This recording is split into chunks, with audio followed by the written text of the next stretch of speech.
5, 4, 3, 2.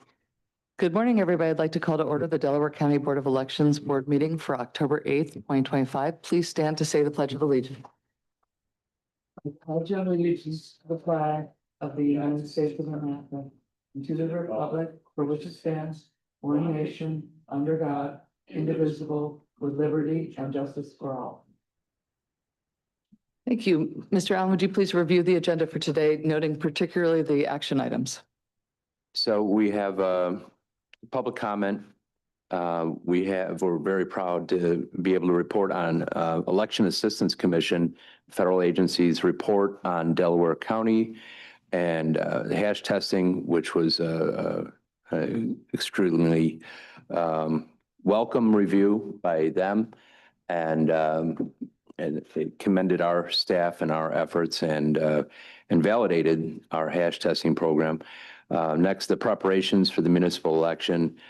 We have some polling place changes in Parkside, Upper Providence 1, Radnor 3-2, Radnor 5-2, a continuation of a change that we made in the spring. We'll talk about consolidations, follow up to last meeting, how none will take effect at this election. The Haverford Township redistricting, how there will be no change at this election, and campaign finance waiver requests, we have none. Voter registration activities, Crystal will be able to report on that. And then the standard motion ahead of the election, authorizing or delegating the director and staff to take care of normal activities that occur at each election. A solicitor's report, which may reference recent litigation, approval of minutes, and the next meeting date. Thank you. All right. Do we have any public comment today?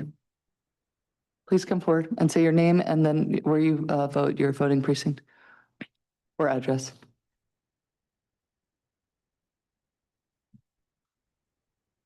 Thank you, Election Board. My name is Lisa Cosharel, and I live in Parkside, Pennsylvania on East Avon Road. Do you need my full address? No. Okay, we're good. It's okay. Thank you for continuing to take very seriously our concerns from residents about why our polling place needs to be in a neutral and much more safe location. And I think that the petition that you all had ample time and very seriously considered, and we really thank you for that, outlined all of the compelling reasons as to why this would be a much better fit for our community and make people as comfortable as they can, because being comfortable and accessible is what voting should be for everyone, regardless of political party affiliation, color, anything like that. So we really appreciate that. So I won't reiterate all of those, but thank you. They do remain in effect. So I wanted to say that. Let's see. But just in short, that the polling place really should be moved to a truly neutral public building, our school, which has plenty of off-street parking and is fully ADA compliant, and without the partisanship that has been evident and laid forth in that petition. And then I would just like to share a brief statement from a neighbor who wasn't comfortable sharing her name. Is that okay? Can I? Yeah, it's your public comment. Thank you. Okay. But she said, in the past, it has been an intimidating feeling to approach the firehouse doors with members lingering outside, not because they are members, but because most are Parkside Republicans, and there is a lot of animosity in our community over the past few years. The polling place needs to be at a neutral location, and I believe that the school would be the perfect place. So, thank you. Thank you. And there's a vote on the that later in the agenda, as you may have heard. Okay, thank you. Other public comment?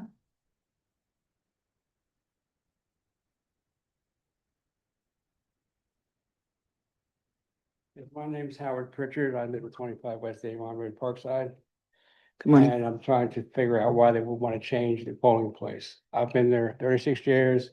And I've never had a problem there. As far as the intimidation, the general election, there was no intimidation. I don't know where that came from.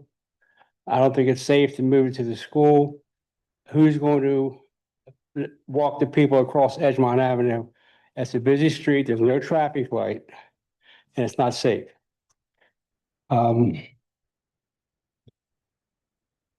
if you move it from that fire company, why don't you move everyone from Delaware County, move all of them out of the firehouses and put them in schools, synagogues and wherever. And that's all I have to say at this time. Thank you. Thank you. Any other public comment? Ms. Guiney?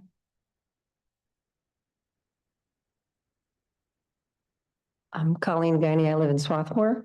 And I would just say intimidation is in the eyes of the victim, not the perpetrator. It may not be intentional, may not be intended, but if people feel intimidated, I respect their feelings. Thank you. Thank you. Any other public comment? All right. Thank you all for your comments today. It's important to hear from everybody on these issues. And as was referenced earlier, the one that came up with 2 public comments today we had a long discussion at, I believe, the April meeting on that, and that meeting is a matter of record, but we'll handle that when we get to the vote. I do want to quickly just, it's on the agenda, but just give a little bit of a report as to some conclusions about the hash testing and recognition that was given to Mr. Allen and Mr. Wright. So I want to just take a moment. Indulge me, please, for that. It's a little bit technical, so I might, it may not be that interesting of a read, but the outcome of what they're saying, I think, is really important.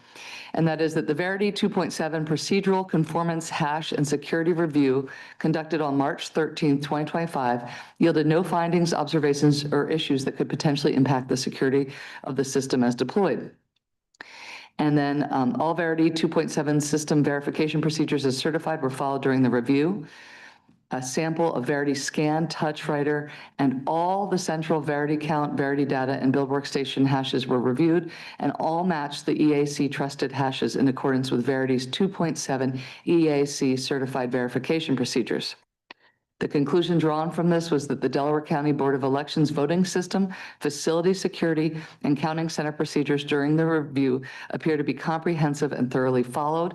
Therefore, the EAC, which I want to make sure I get that right, you didn't prompt me with the full acronym definition. So will you say it for the record, Mr. Allen? United States Election Assistance Commission. Yes, I was just worried I would stumble on that. I knew it, but in my head, but so therefore the EAC, or the United States Election Assistance Commission, did I say that right? Can independently confirm that the software compared is equivalent to and the hardware inspected is consistent with the scope of certification issued by the EAC for the Verity 2.7 voting systems on June 7th, 2022. And basically, it completely checked out with their standards. That's the conclusion I'm going to draw from it in my language.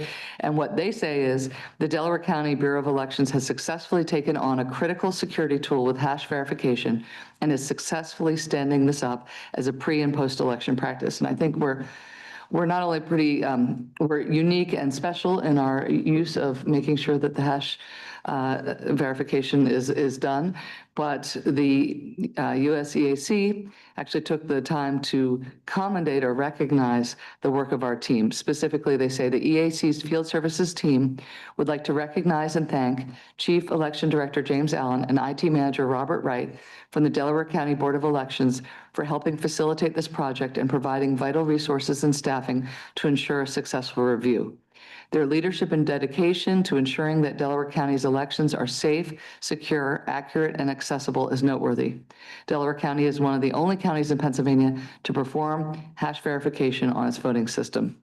And all of that technicality is to say that we go above and beyond in our pursuit of accurate, fair, and consistent with the law elections. And this is just another example, one that they put, Robert Wright and Mr. Allen have put a lot of time into doing. They get a lot of comments on it that make no sense to me because they're completely inconsistent with the experts' findings about it. And I'm very proud to be part of this county and part of a team that would make sure that we go to the furthest degree that we can reasonably to try to ensure that our elections are safe and secure. So I want to give you all a chance. I didn't give you a warning that I was doing that, but if you have any questions about the hash testing, I want to give you a chance to ask them, although we've kind of go through this over and over again. And all right.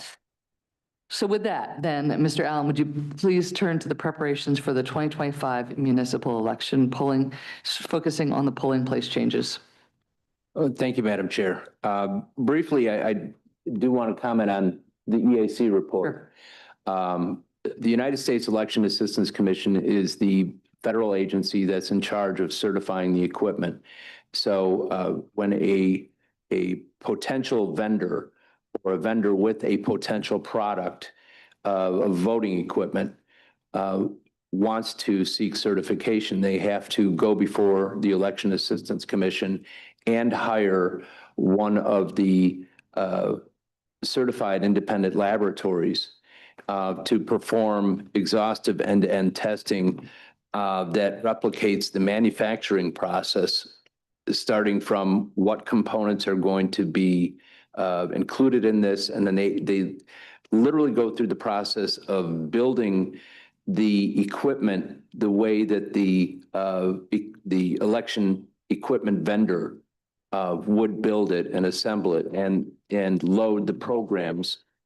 And then they take it through an election and try to test it from every possible angle to verify that it meets all of the federal standards under the Help America Vote Act.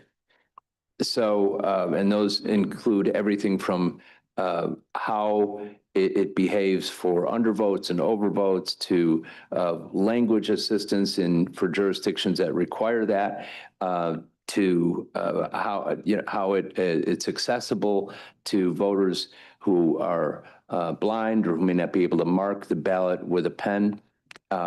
So it goes through this exhaustive testing protocol.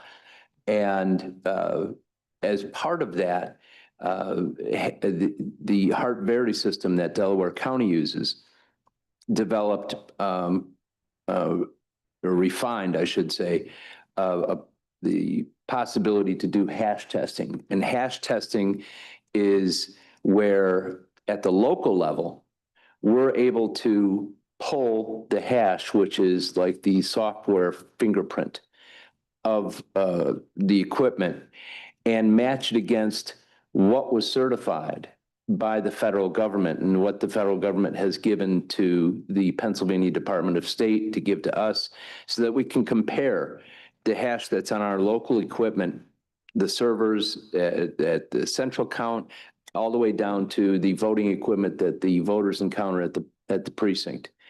And we're able to compare that to the actual hash issued by the federal government on what was certified.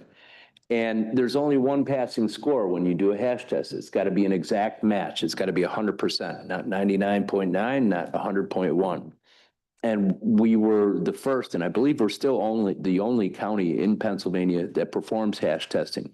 It's not required by law. It's an extra layer of testing that we do. And so for that reason, the federal government approached us about wanting to come out in March and watch and monitor and report on our hash testing, just as they have done in other jurisdictions. They remarked that they had the most fun doing the hash testing examination in Hawaii. I couldn't match that, but they did monitor every step that we followed, and they made recommendations accordingly.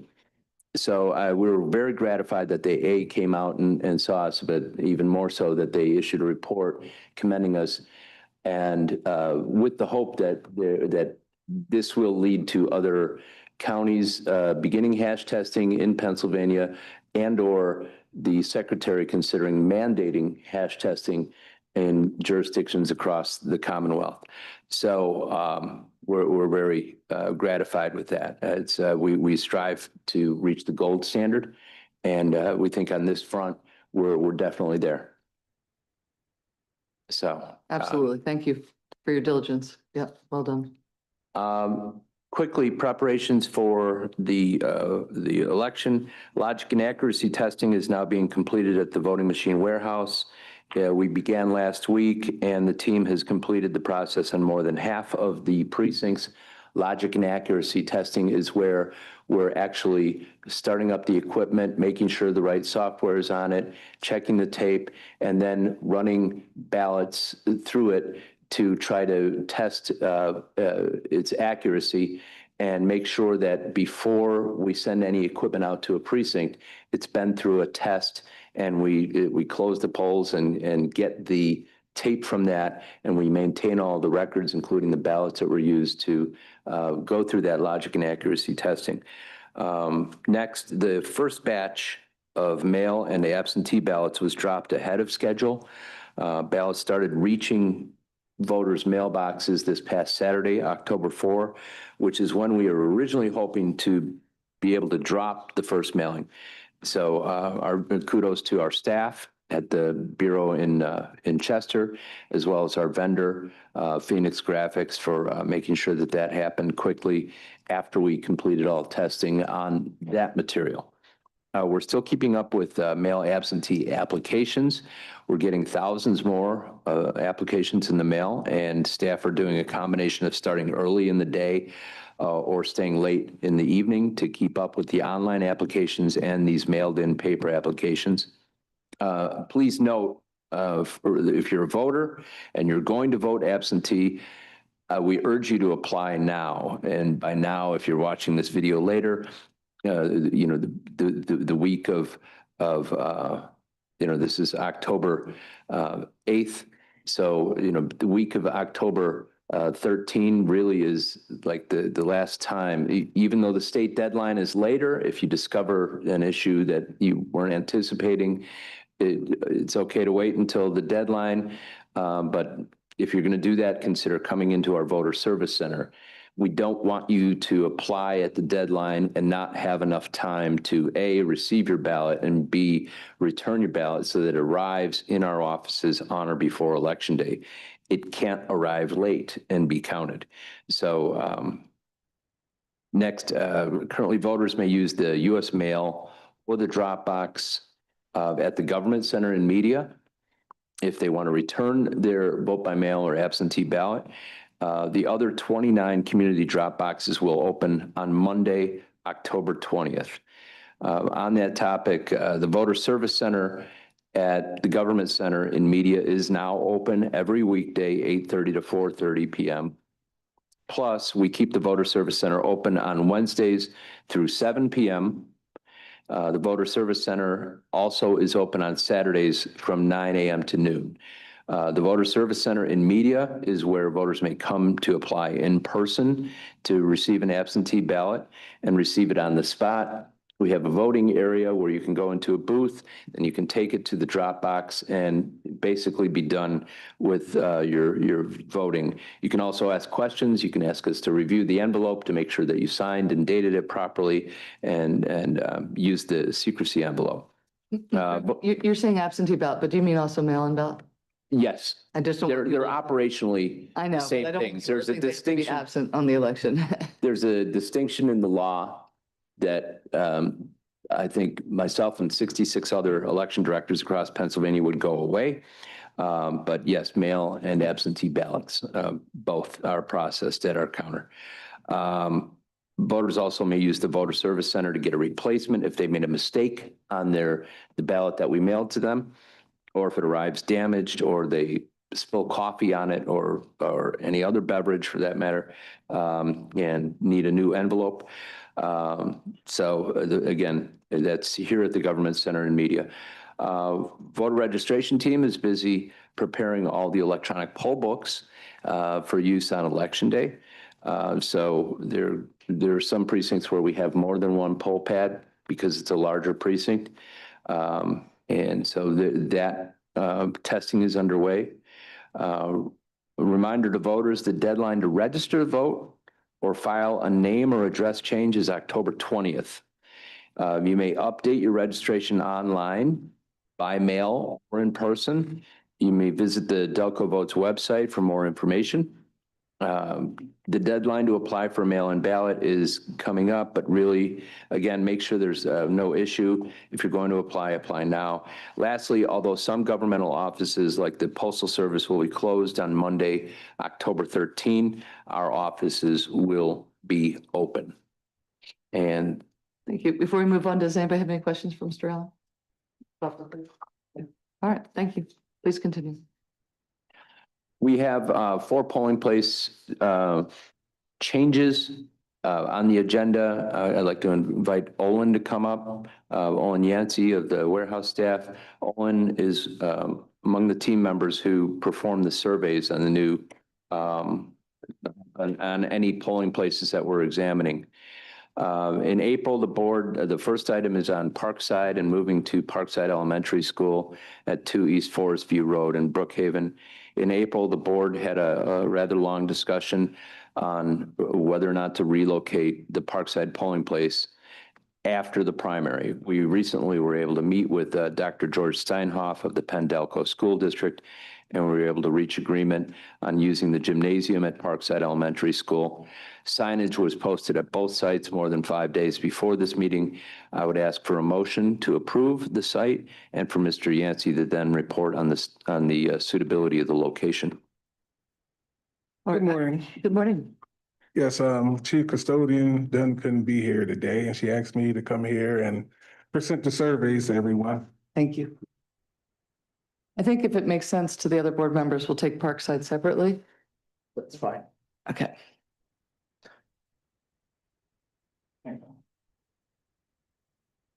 Oh, thanks. So, Mr. Yancey, we're going to focus on, thank you for coming today. Yeah. We're going to focus on Parkside first, and then the others maybe we'll take as a group. Yeah. Okay. So if you would please present the findings as to the Parkside proposal. Parkside survey, it passed for the school. Everything that we found can be found in the surveys that it passes. Personally, it looks like a good site. There is more handicap parking. Look like it got more of parking options, more so than the firehouse. But it passes. All right. Thank you. And for this one, I don't really have an intention. I mentioned it earlier that we had a long hearing in April. We heard a lot of public comment. I do appreciate the 2 people who came in today. And obviously, we're going to have a vote, and one of you is not going to be happy with the outcome. And I'm sorry for that, because I do want everybody to, understand where we're going for. But I don't intend to kind of rehash my views that I stated in April. So I don't intend to add any more public comment, other than finding out from Mr. Yancey that the school passed inspection. But I'll turn seniority first to you, and then. Sure. I mean, again, we went over this extensively at the hearing. I made my views very plain. I thank you for going out and doing a thorough evaluation, and I want to thank the whole team for being flexible and responsive to the concerns of the school district that were represented by Mr. Pupio here. I know that they, wanted us to delay this, and we did until this general election. I think we were considering it going into effect for the primary. So I do appreciate the fact that we worked well with our partners there at the school district to get to a good outcome for the community. So thank you. Mr. Lincoln. So first of all, Mr. Yancey, thank you very much for your work. Yes. Very much appreciated. I'm going to vote against this only because I didn't find the petition to be compelling for a reason to move. I appreciate that this polling site works, and I appreciate your work on that. But the process of bringing the change to our attention was not compelling to me. So I'm going to vote against it. Okay. Thank you. So do we have a motion for the polling place change of Parkside to the Parkside Elementary School? So moved. All those in favor say aye. Aye. All those opposed? No. This motion passes 2-1. Thank you very much. Mr. Yancey, we'll turn to the other 3. If you could present them together, that would be Okay. helpful. Do you want me to give the background on this as far as why we have to move? Oh, yes. Starting with Greater Philly Church. I believe there's construction going on at Pitt, and they needed a replacement site temporarily. That's my understanding too. And Greater Philly Church is not too far. It's actually across the street and a few blocks down. Oh, I love that it's called Greater Philly, right? Yeah, this church, the site passes with modifications. We're gonna bring a couple of handicapped parking signs and also a ramp. Okay. All right, thank you. And then Radnor 3-2? Radnor 3-2, it just switched from the church to the library. Actually, the library, it provides much more space and it passed as well. And this is the church. This is St. Mary's Church where we had some discussions with the, The pastor wants the authority to remove campaign signs. right. So We're just, not I allowed- just had a personal experience. They're not allowed to grant that discretion. Right, there was an issue of free speech and public display of campaign signs that the reverend of the church had some concerns about from his perspective. And so I think that, I hope that we've put this issue to bed now with this move, because there were some issues about removing campaign signs. You would not have been part of that, Mr. Yancey, but I had that opportunity to go and discuss this with him and told him that we would look very seriously for another site because of those concerns. And I appreciate that you did and found one. So thank you. And then the last one is Radnor 5-2. Yes, and that's going to remain at the JCHAI. This is going to just remain. And this one is not one with it where, are we voting on it, or are we just, you had a reason, Mr. Allen, that you wanted to make sure that this was clarified for the voters. Yes, in the spring, St. Aloysius School alerted us that they had a scheduling conflict and they were not going to be able to host the May 20th primary. And at the time, we thought we were going to be moving Radnor 5-2 temporarily along to JCHAI, where we also have Radnor 5-1. Since then, St. Aloysius has indicated that they would only be able to host November elections going forward. So we wanted to put this on the board's radar screen that we're not moving back to St. Aloysius. We want to do another mailing to all the voters because otherwise we would be going back and forth every election between St. Aloysius and JCHAI. So that's the issue there. There also down the road could be construction at JCHAI. There is construction, but it's not impacting the site right now. And, you know, we'll cross that bridge when we get to it. There aren't many options. These are the only two options in that Fifth Ward area in Radnor. It's a mostly residential ward. Gotcha. I agree that there could be voter confusion created by constant moves between the primary and the general elections. So that makes sense to me personally, but I want to give the other board members a chance to comment on any of these or ask Mr. Yancey any questions. Any questions, Mr. Alberts? No, I think it's pretty self-explanatory. And I did hear from people in the community who appreciated the move to the library in the case of Radnor, particularly because they just felt it was a better space. Yeah, thank you. Mr. McMeekin? I'm in favor of the moves. All right, so then do we have a motion to move Upper Providence 1 to Greater Philly Church, Radnor 3-2 to Radnor Memorial Church, and Radnor 5-2 to remain at JCHAI? So moved. Second. All right, all those in favor say aye. Aye. All those, did you, I'm sorry, did you, Mr. McMeekin? I voted aye. Okay, sorry, I couldn't hear. Then that motion passes unopposed. Thank you very much. Thank you, Mr. Yancey, for your time today. I appreciate your work. All right, Mr. Allen, you were, or I assume it could be you or Mr. Parks who's going to report on the consolidations.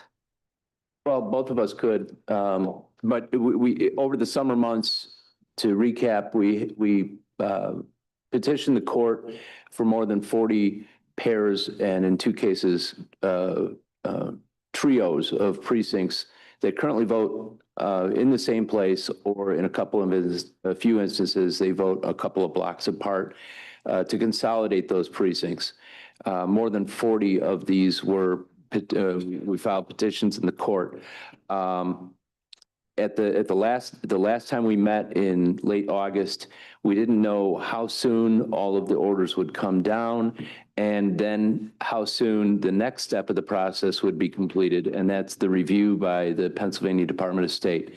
And I told the board then that if we didn't have approval by the Pennsylvania Department of State by September 15, we were not moving forward with any. So we are not moving forward with any at this time. They're now all before the Pennsylvania Department of State. We have since the last meeting received all of the orders of approvals for all of the proposed consolidations, not just the ones that we were focused on trying to get through as quickly as possible. So they've all been approved by the Court of Common Pleas, and we're now going to go through the process of answering any questions from the Department of State, which we had as recently as over this past weekend. I think we resolved that question that was on a pair of precincts in Upper Darby.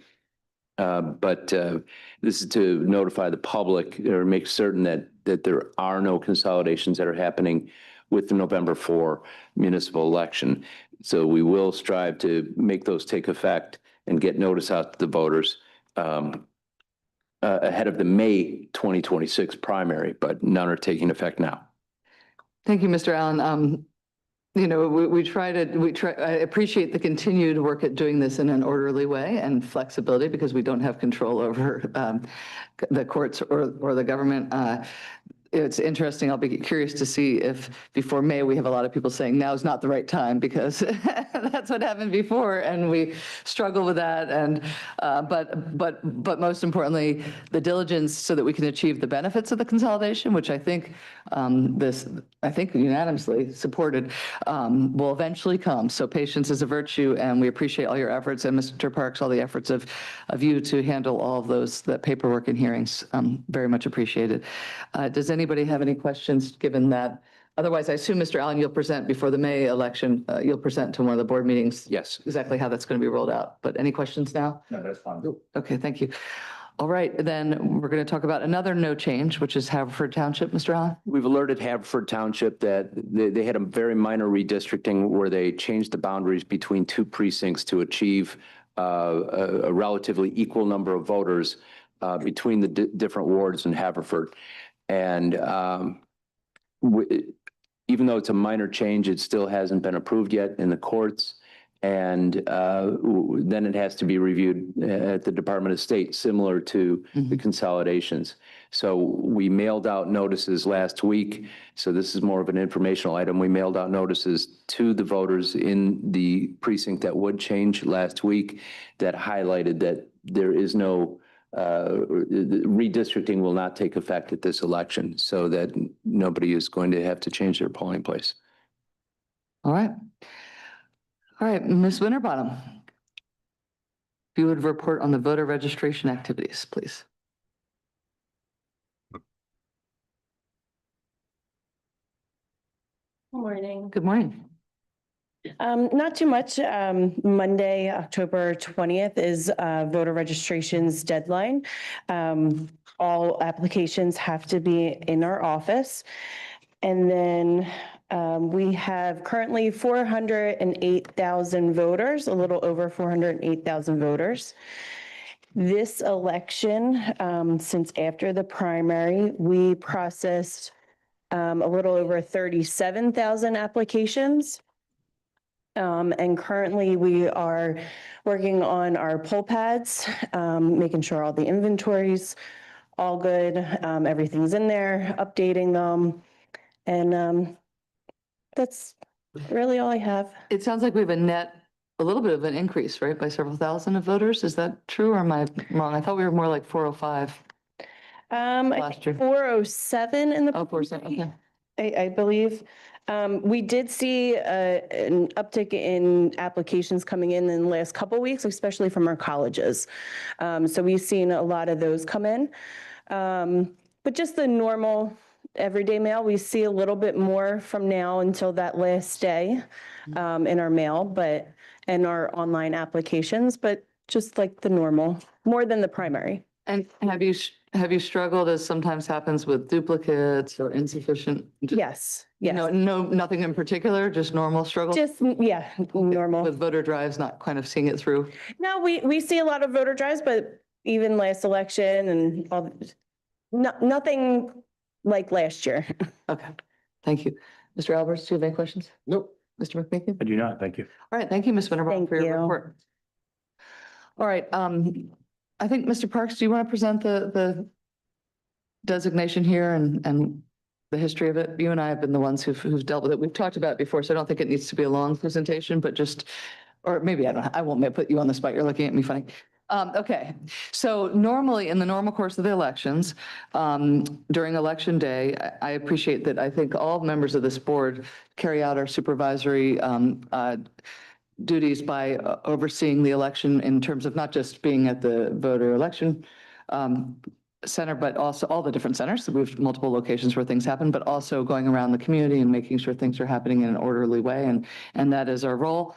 That also means that during the day, there's a lot of little things that happen and there's things that can happen in the courts that come down in any given moment. And in fact, we have one where I think Mr. Parks will talk about a little, just a reminder of what's happening with the dating of mail-in ballots and whether they can be counted or not and how that's going to be processed. So it's been our process since I've been on this board and maybe long before that to authorize the election director and designated staff to fill vacancies on local district boards, make determinations on processing mail-in absentee ballots, make emergency polling place changes, and take other contingency steps if necessary for the November 4th, 2025 municipal election. Otherwise, the reality is we wouldn't be able to get it all done because we can't be everywhere at all times making those decisions in a public forum. So normal administrative designation, I think, in my view. But Mr. Parks, do you have anything that you wanted to add on that? I do not. I just was thrown off by the designation. Didn't recognize the term. I would say delegation, but nevertheless, yeah, which is something we do every year. Right. And the only reason I turned to you is because you had made sure to note that part of that should be making determinations on processing mail-in absentee ballots. Sorry for putting you on the spot, but it all worked out. Does anybody have any questions about that? Because I'm essentially going to take what I just said and make it a motion. Yeah, just one quick comment / question. This is a very broad authorization, which I think is appropriate. But my expectation is that Mr. Allen will advise the board of changes that need to be made on an emergent basis. That's correct, Mr. Allen? Yes, it is. Okay. Absolutely. That in contact and of course in the way that's appropriate for Sunshine Act reasons is important to all of us, I think, in overseeing our duties. So thank you, Mr. McMeekin. All right, with that, I have made the motion as written on our agenda and as I read word for word. Is there any second? Second. All those in favor, did you have any comment? I'm sorry. No. Okay. All those in favor say aye. Aye. Aye. That motion passes unanimously. Mr. Parks, now I'm going to put you on the spot, but I think you're ready for it. Okay. A number of items to cover in terms of court updates. Madam Chairman mentioned the litigation on required dates and so forth, missing dates on mail and absentee ballot outer envelopes. I had reported on that at our last meeting. That court ruling remains in place. There has been as I mentioned, was a possibility procedurally. There's been a petition for en banc review at the Third Circuit. The court has requested briefing on that topic. The briefs have been filed with respect to whether the court should consider that case on an en banc review. And that decision has not come down as of when I just last checked my phone a moment ago, and I don't know that it will come down before the election, but it could. And that would simply be a decision to hear the case en banc, not a decision on the merits. So there are two steps here. One, should the court consider it en banc, which for the non-legally informed public just means every member of the Third Circuit Court of Appeals would hear the case. Normally, it's a 3-judge panel for the overwhelming majority of cases that are heard by a federal court of appeals. And then in certain circumstances, the entirety of the panel, en banc, the entire panel would decide a case. And that's the losers at the panel level, at the 3-judge panel level, want the whole court to hear the case. And that's what's being debated is the procedural issue. And if it's determined the whole court should hear it, then there will be another argument in front of the entire court, presumably, and then a ruling. And I don't foresee that ruling coming down before Election Day. So from where I sit, these ballots that have quote unquote incorrect dates or missing dates will be counted. That's not a change from where things were in our last election.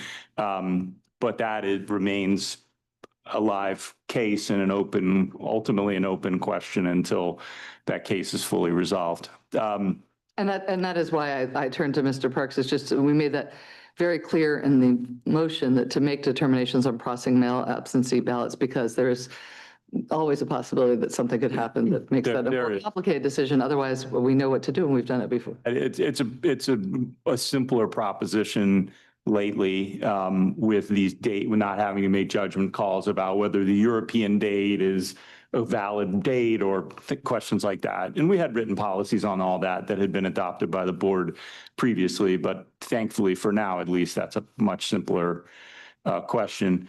Another legal update since our last meeting, there was a case, I think it was called Center for Coalfield Justice versus Washington County, emanating out of the western part of the Commonwealth, that was heard by the Supreme Court, and a decision came down, Pennsylvania Supreme Court. The decision came down related to basically whether in Washington County, voters who voted by mail or an absentee ballot were given notice that their ballot had been received and processed, which is sort of generic language through the Department of State. Voters whose ballots were then ultimately rejected because maybe they forgot to sign the outer envelope, or they didn't put the ballot in the secrecy envelope, or, you know, the various kinds of defects that invalidate a mail or an absentee ballot. Those voters asserted that by being told their ballot had been received and processed, they were misled into believing that it was counted. And the Supreme Court basically agreed and said, you have no obligation to notify a voter, but once you notify them, that notification needs to be clear so that they're not confused, and because they're denied the opportunity to fix a problem. If you tell them it's processed and they think that means it's good, then they're in a position where they're not given the opportunity to fix a problem that you found. So thankfully, we have been way ahead of this, and for many election cycles have provided a notice and cure policy, which again had previously been unanimously approved by this board, and we follow it to this day, which avoids that whole situation. So we would inform a voter if a ballot comes in and it's facially defective because the voter forgot to sign it, it is canceled. The voter gets a cancellation notice. We send them essentially a notification saying there's a facial defect on your ballot and you can fix it, and tell them how. So it's not going to change a thing about how we do things here. But I think if anything is validation that our processes are well considered and avoid the kind of problem that came up in that case.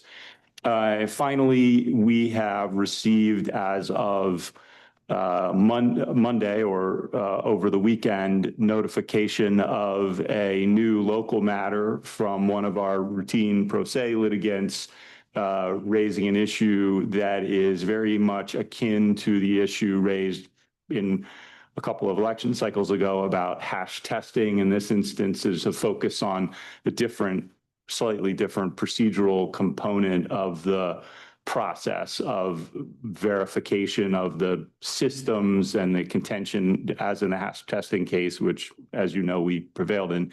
And the basic gist of the idea is that these election systems are certified, as we heard earlier, at the federal level, and then they're actually subsequently separately certified at the state level by our Department of State.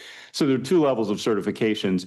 And when they're assuming a system is approved or certified through those processes, there are qualifications associated with that certification. It's not a blanket certification. It's this system works so long as, you know, these are the parameters that are in place, or you follow these steps, or whatever it might be.